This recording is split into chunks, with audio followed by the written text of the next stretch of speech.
नमस्कार, आप देख रहे हैं नेक्स्ट स्पिरिचुअल। मैं हूं आपके साथ प्रीति। गलतियां हम सभी करते हैं, छोटी छोटी गलतियां करते हैं और बड़ों से बड़ी गलतियां हो जाया करती हैं। पर ऐसा नहीं है कि लोग जानबूझकर अपने लिए गड्ढा खोदते हैं, बल्कि कई बार हम अनजाने में ऐसा कुछ कर बैठते हैं जिससे जीवन भर अपराध बोध महसूस होता है।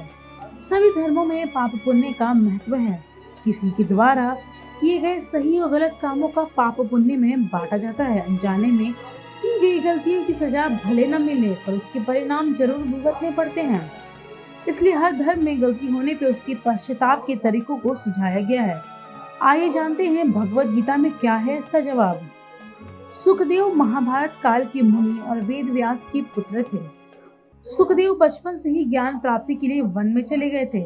सुखदेव जी ने व्यास से महाभारत पढ़ा था और उस देवताओं को सुनाया था। कहते हैं कि अनजाने में हुए पाप पर प्रायश्चित के लिए सालों पहले महाराज परीक्षित ने भी सवाल किया था कि जिसमें श्रीमद् भगवत के षष्ठम स्कंध में दर्ज है। महाराज परीक्षित ने सुखदेव से सवाल किया था कि यदि हम अनजाने में कोई पाप करते हैं तो उसका प्रायश्चित कैसे किया जाता है। कई बार हम अनजाने में पैरों तले चींटियों को रौंद देते हैं, श्वास के माध्यम से वायु में मौजूद जीवों को नष्ट करते हैं, लकड़ियों को जलाते समय उसमें मौजूद जीवों का नाश कर देते हैं। तो क्या ऐसे पापों का प्रायश्चित कैसे किया जाए। आचार्य सुखदेव ने अनजाने में हुए पापों से मुक्ति के लिए रोज प्रतिदिन 5 प्रकार के यज्ञ करने की सलाह दी। ये 5 यज्ञ मनुष्य को अनजाने में किए गए बुरे कृत्य को बोझ से राहत दिलाते हैं। आइए जानते हैं क्या है 5 यज्ञ। पहला यज्ञ। आचार्य सुखदेव के अनुसार यदि अनजाने में हम कोई पाप कर देते हैं तो उसके लिए हमें प्रायश्चित के लिए रोजाना गौ को एक रोटी दान करनी चाहिए।